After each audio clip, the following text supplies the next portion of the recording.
Welcome to another day in the Rove. This is the Crypto Sheikhs podcast. I'm here, Anas Burton, with my main man. Yo, it's the Crypto Sheikhs in the house. This is... Well, Anas Burton here. We got Danosh. How's it going? How's everybody feeling?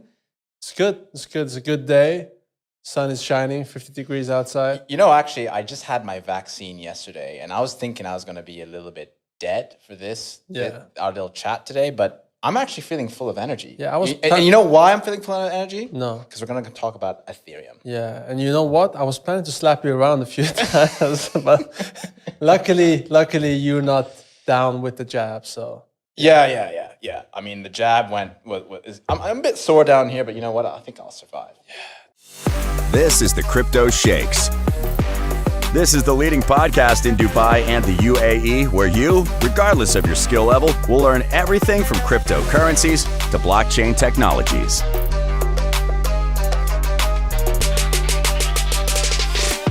But back to Ethereum. Today's a great episode because Ethereum is one of the most exciting projects in the crypto space right now. Well, it has been for a long time, but it continues to be one of the most innovative places where we're seeing a lot of disruption of the existing financial system. And we're seeing, I think for the first time, well, not necessarily first time, but we're finally seeing a real value proposition with crypto. If Bitcoin was the future, this is the future of the future. I guess that's one way of putting it. Yes, the future of the future. But let's start by talking a little bit about what Ethereum is, because a lot of new listeners who come in, they know about Bitcoin. And I've always thought, Bitcoin is kind of like the Napster there's going to be something more interesting than Bitcoin, because the technology behind Bitcoin is actually a little bit outdated right now. Yeah. It's a great store of value. We talked about this in our last episode, but Bitcoin doesn't solve some of the key problems in our financial system today. And Ethereum, which was brought in 2015, was it 15? By Vitalik Buterin, a genius. He was 17 at the time. He's now, he's now a billionaire at the age of, I think, 27. It makes me feel incredibly useless as a human being. But I think we can look to him as an inspiration, because some people think he's actually an alien. When you speak to him, he's kind of on another level of sort of mental capacity. I heard someone call him a walking brain. A walking brain, exactly. If you could just plug your brain, I just want to in the future, if we could just get our brain to plug into someone else's brain and just download his knowledge, that'd be the dream for me. Yeah, well, he is a genius, and the reason why, he's obviously a genius is because he built the Ethereum platform. So let's talk about Ethereum. What is Ethereum? Why do we believe this is going to be the future of blockchain technologies, cryptocurrencies, etc.? Exactly. So Anas, I think it's great to always start with a little bit of a story. And my story with Ethereum, I kind of touched on it before when I in the first episode. Ethereum was what actually got me into crypto. I wasn't really sold on Bitcoin because I just saw it as this asset that was being bought and then sold. And that to me doesn't really provide a real use case necessarily. It does have its store of value proposition, but I always think about something that Warren Buffett kind of said when he buys an asset. When you're buying a stock, all right? When you buy a stock, why do you buy it? Well, you buy it because the stock represents the assets that company has, its liabilities, its IP, its products, all kinds of, like Apple. Why do you buy Apple stock? Well, it has a number of things behind it. It has its factories, it has its iPhone, it has its intellectual property. All of these things make Apple stock worth a buy for many, right? Yeah. If you apply this analysis to Bitcoin, it becomes a bit problematic. It's not the same kind of analysis because Bitcoin doesn't have an ecosystem, or it's not a company. It's not backed by, it doesn't have assets and liabilities and products. But now when you take this analysis and you bring it to Ethereum, you can kind of go down this, you can see something different here. Why? Because Ethereum is not just a asset that you buy and sell, right? In many ways, it's a world computer. It's a platform. It's a platform. You can build so-called dApps on it, decentralized applications, right? And this is what was really quite fascinating when I kind of explored it. And also, well, this is enabled by smart contracts. Kind of the thing for me, being a lawyer, I saw this and I thought, this could make me jobless one day. Not just in law and making lawyers jobless. It's going to make a lot of people jobless, but it's also going to create a lot of new jobs. Yeah. I think that's not the wrong way to think about it. What we see, I think jobless is not the right word. What we're trying to say is it's disruption of an existing centralized system, which might mean that old jobs might have to be re-engineered. Think about the horse and the car. There were people who used to rear horses, etc., right? But then the car came, and now we needed a whole set of new engineers who could build automobiles at scale. We needed roads. We needed all kinds of new things to facilitate this. Yeah. It's the same thing with Ethereum. So let's talk about the infrastructure. The infrastructure, but I think before that, it's good. A lot of people have heard about Bitcoin.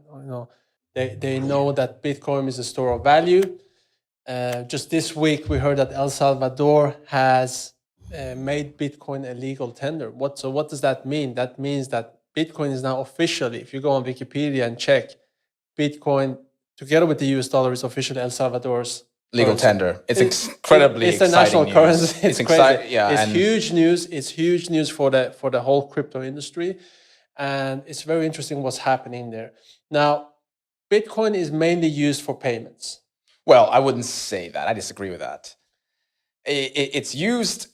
People want it to be used for payments, but the adoption of payments hasn't really taken off. Yeah. It's more a store of value. It's a store of kind value. Of like digital gold. Correct. It can be used as a means of payment. It's a store of value.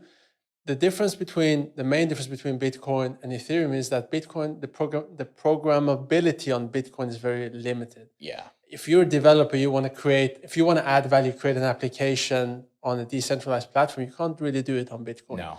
So what did Vitalik do? He created this amazing platform with Ethereum, where he allows people to create their own smart contracts, their own decentralized applications.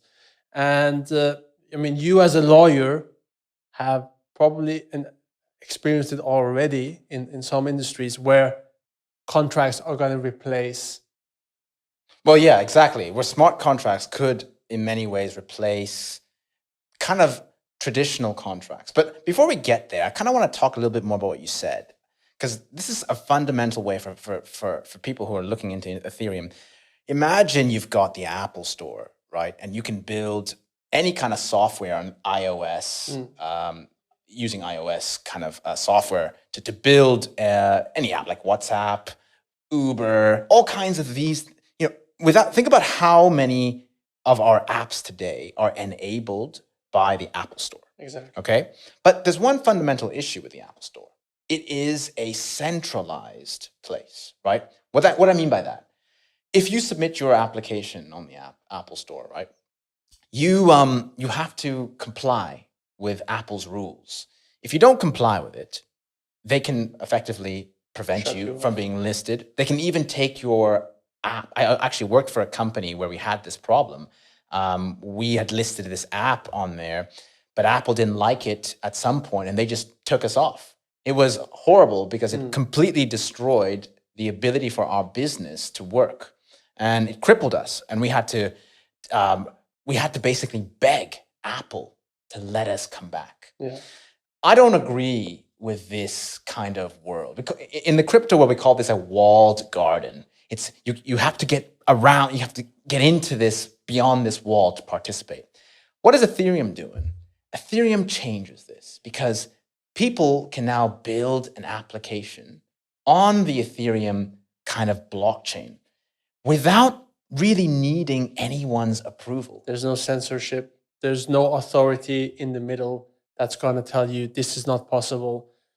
You can create any application in a decentralized manner completely on the blockchain. It's really exciting. Yeah. And this is where I think we will see huge growth for businesses.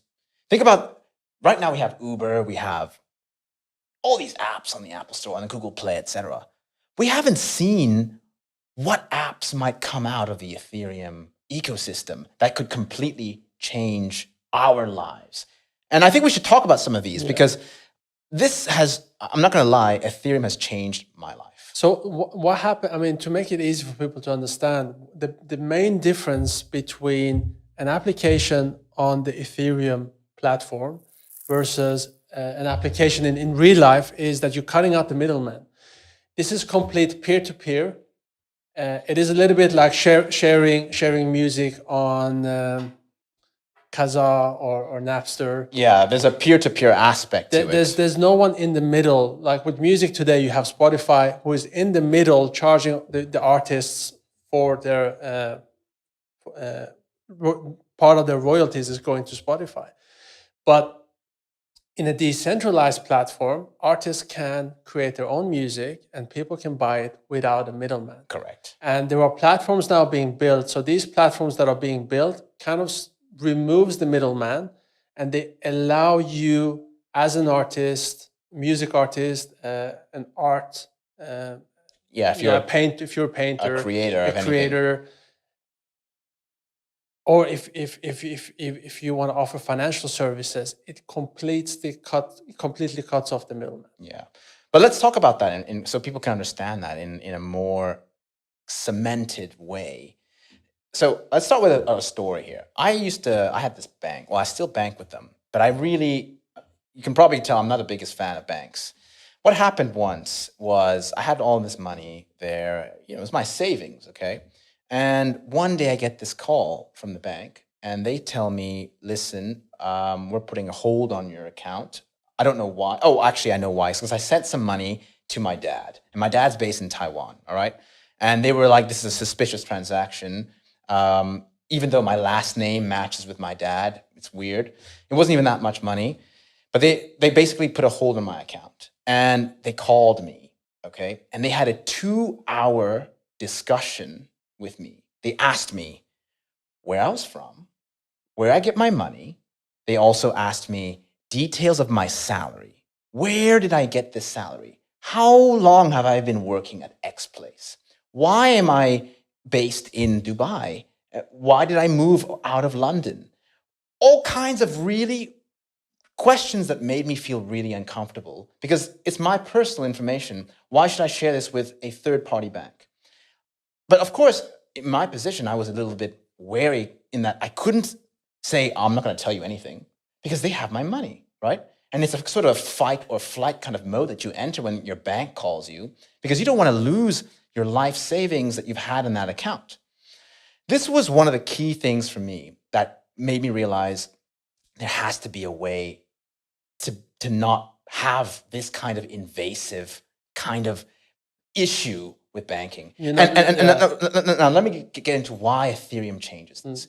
So after this moment, I started exploring the decentralized finance space. So we just talked about how Ethereum creates apps. You can create a decentralized app on the Ethereum blockchain.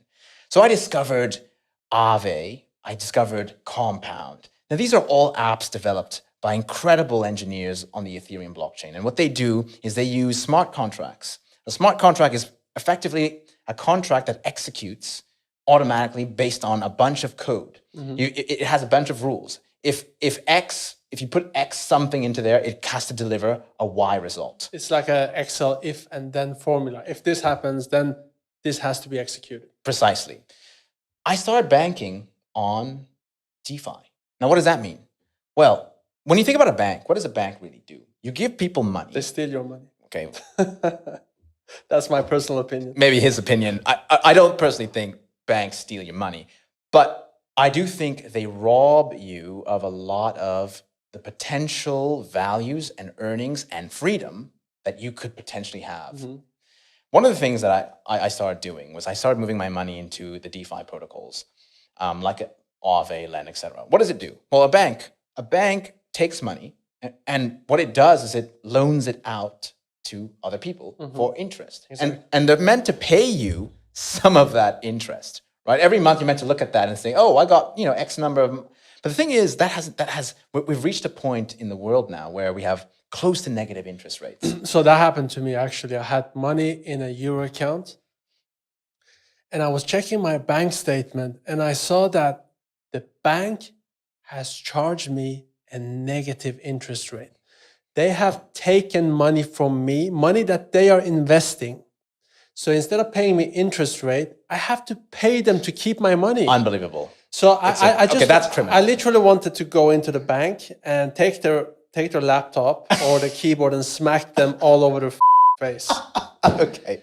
That's what I wanted to do. So instead of doing that, I went onto my online bank, I withdrew all my money, and I put it straight into crypto. I'm glad, because now you're not in prison and you're here having a chat about Ethereum on this podcast, because otherwise it could have gone real south there. Yeah, probably. Well, actually, you can probably defend yourself since you're an ex-martial artist and all that kind of thing.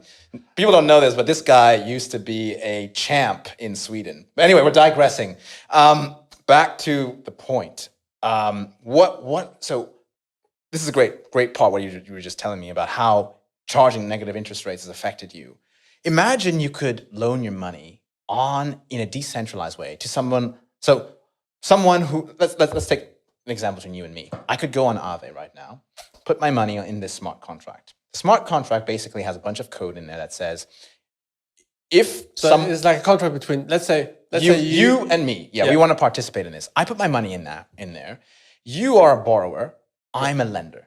Okay, just like how a bank works. Okay, Exactly. I put my money on Aave or Compound or there are loads of platforms that do this, and you can now borrow from me directly, and you have to pay me an interest rate on that. Which is actually, in the decentralized world, the interest rates are usually very reasonable, very, very reasonable compared to the banks. If you want to get a loan for your house, if you want to get a loan for your car, at least here in Dubai, you would be paying, at least 3 to 4 or 5% and upwards. Yeah. And it's very difficult to get a loan. They will check your salary. They will check your references. They will basically, There's a lot of other stuff. Like a lot of people try to get loans using their houses. You have a house, and you might want to do what's called an equity release. Let's say you have a house worth $100,000, and you try to release some of that equity as collateral. But they don't always allow you to take out that much. They might allow you to take out 20, 30% of that. But in crypto, you can have varying levels of collateral. And that's the beautiful part of it. And the security comes from what's called over-collateralization. So somebody might say, oh, but I don't trust this platform. I don't trust that they could collapse if the program could lead to a hack. Well, that's definitely true. I think an important part of smart contracts is we have to ensure audits take place. And that does happen. There are a lot of auditing companies that do that. But the key point I was trying to say is, when you want to take out a loan, you actually have to put up 50% more. So let's say you want to take out a loan for $50,000, okay? You actually need to put $100,000 onto the Aave platform. And that might seem like a lot, but that is to ensure me as the borrower, as the lender, I have security. Correct. If what happens if the crypto prices collapse or something goes wrong, And I can always be kept whole in that way. So I've been banking this way for the past year and a half now, and I'm not going to lie, it's been incredible. So this is just one of the examples of how the Ethereum blockchain is enabling companies, businesses, industries to cut out the middlemen. For example, in a bank, if a bank is going to pay you interest rate, first they're going to deduct all of their costs. So cost of staff, cost of rent, cost of whatever they have to pay. And that, of course, impacts the interest rates very negatively in terms of how you well, it's not just that. And the thing is, now you can't even lend out money through a bank. Yeah. Now you're becoming your own bank. Now someone sitting in Africa with access to the phone can set up a node and become their own bank. They can lend out $50 and make money on it. This discussion, by the way, is really, we're kind of going into the decentralized finance kind of space. Ethereum kind of enables that. And this goes back to my initial point about what I was with Warren Buffett. When you buy Ethereum, you are not just buying a coin that has a pump price based on whatever. The reason why, when we were buying Ethereum back when it was $80 and now it's 2,500, right? A huge jump in pricing. The reason why we've seen that pump is because Ethereum now represents more than just the purchase price. It represents the growth of all these platforms on there. So we were just talking about lending, right? There's the lending platforms have built on there. The different types of yielding protocols. And I want to talk about this later on because lending your money on Ethereum is not the only way to make money. You can make 10% on Ethereum lending your money out, but you can also see some crazy gains close to 100, 200, 300% through these automated market makers. We can talk about that later on. And this is a more high risk kind of area. But what I'm trying to sell here, not sell, but what I'm trying to explain is Ethereum represents a buy on a future decentralized world. Right. And this applies to art, as we discussed. It probably is going to happen to esports in the future. I believe that people are going to play from their homes, and they're not going to have to sign up to these gaming companies. There's going to be decentralized games. There's going to be decentralized entertainment. There's going to a lot of industries are going to be completely revolutionized by becoming decentralized, cutting out the middleman. What you're talking about is called the creator economy. Nowadays, what's really inspiring, I think, for everybody is that anybody can become a creator and participate in monetizing their creations or their creative abilities. It wasn't very easy to do this before because you had to create something and go through a middleman. Let's go, art. Let's go to the art because that's a perfect example. We know a bunch of NFT artists and we've met many of them who've sold pieces for upwards of $100,000. Well, if you look at Sasha Jaffrey, just recently sold an art piece here in Dubai for, what was it, 62 million? Yeah, well, that was for charity, but still, he sells great work anyway. And it didn't have to go through an art dealer. This is the thing. When you sell art normally, or if you're a photographer or any kind of creator, you normally need to put it on some kind of, like let's say, if you're an artist, on Christie's. And Christie's takes a cut of whatever you sell, right? But now imagine you can create your art, mint it on the Ethereum blockchain, right? And you can do two other things. You can earn royalties when people use that art piece. They don't necessarily want to buy it. They just want to maybe use it for whatever reason. Or they can actually buy it and sell it for without you needing anybody in between to take some of to do the marketing for you. So I think that's the really bullish thing I see with Ethereum. Yeah, well, for example, when we launch our rap album. Oh yeah, because this guy knows how to drop a couple beats and he can spit those bars. Well, we can try. But when we actually do launch our rap album, if we sell that rap album as an NFT, whoever sells that after us, we're going to still receive royalties on those sales. So every transaction, we're going to get 10% of whatever we decide. And no one's going to ever say that, guys, you are not the real owners, because this will all be proved on the blockchain. Yeah. Just before we wrap this up, I think we have to talk about one more thing. Wrap it up? No, we got to talk about one more thing, which is Ethereum gas fees. Now, this is a necessary kind of payment that you got to make. And think about it this way. Imagine that the Ethereum blockchain is like a train, all right? And on this train, there's so many different things. People are building things on this train. You've got, like I said, the lending stuff that's happening. There's a party in there. But to get on this train and to play around in there, you kind of have to pay some fees to do that.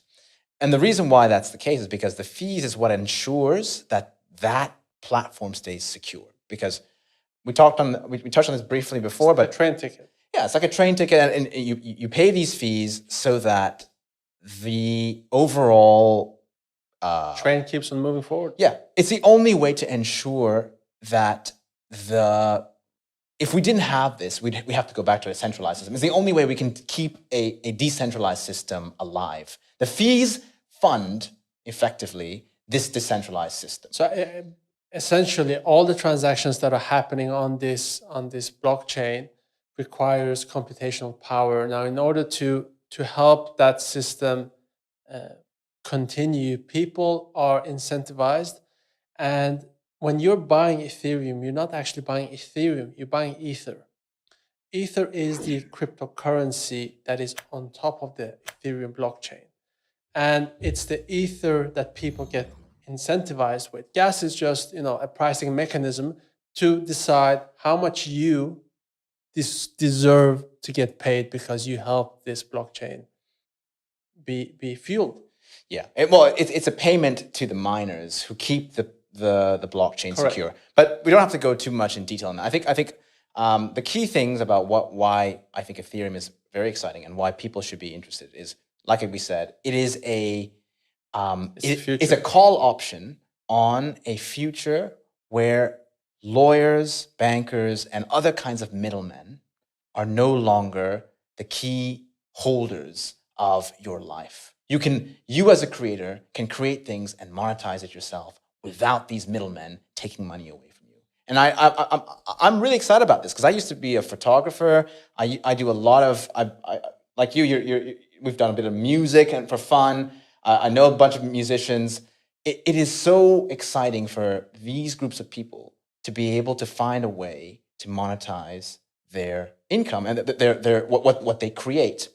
And these are just some of the industries that are being affected by Ethereum and the decentralized platforms, and the number of new interesting projects that are being developed is insane. Yeah. It's absolutely Yeah, insane. yeah, And that's why we are convinced that Ethereum is part of the future that we see unfolding right now. And a lot of people aren't aware of it. A lot of people are going to be left behind. A lot of people that are in traditional finance have no idea. No idea this is even happening. This is happening in the background. Yeah. And it's, usually before a change becomes sudden, it's gradual. It's always gradual before it becomes sudden. But if you miss it out now, you're going to completely get it's like when Maradona dribbled around all the English players and scored. This is a little bit the same thing happening. Yeah. Right. I think we should wrap this up now. I mean, we've been talking for a while, and I just want to say, firstly, we are not financial advisors. We like to have fun talking about crypto. We love crypto, but we are just two guys who love crypto, sharing our thoughts on it. This is purely for education and potentially entertainment purposes. I think what's exciting is we have a number of NFT artists down the line who will be on this podcast based here in the Middle East. We have people who are building on the Ethereum blockchain, and we can put more flesh on the bones talking with these guys about how they are changing this financial system through the project that they're building. Very excited about that down the line. It's super cool. Like Dubai is the melting pot for blockchain in crypto right now. There's so many cool people in that space, and we're going to have a lot of them on this show. So guys, stay tuned. A lot of good things coming. And next time, Shilan is over there wanting me to rap. Next time we might do a rap for you. Not this time. It's not, I'm not a freestyler like Eminem. Take it easy, guys. All right, it was a pleasure. See ya. Take care. Bye.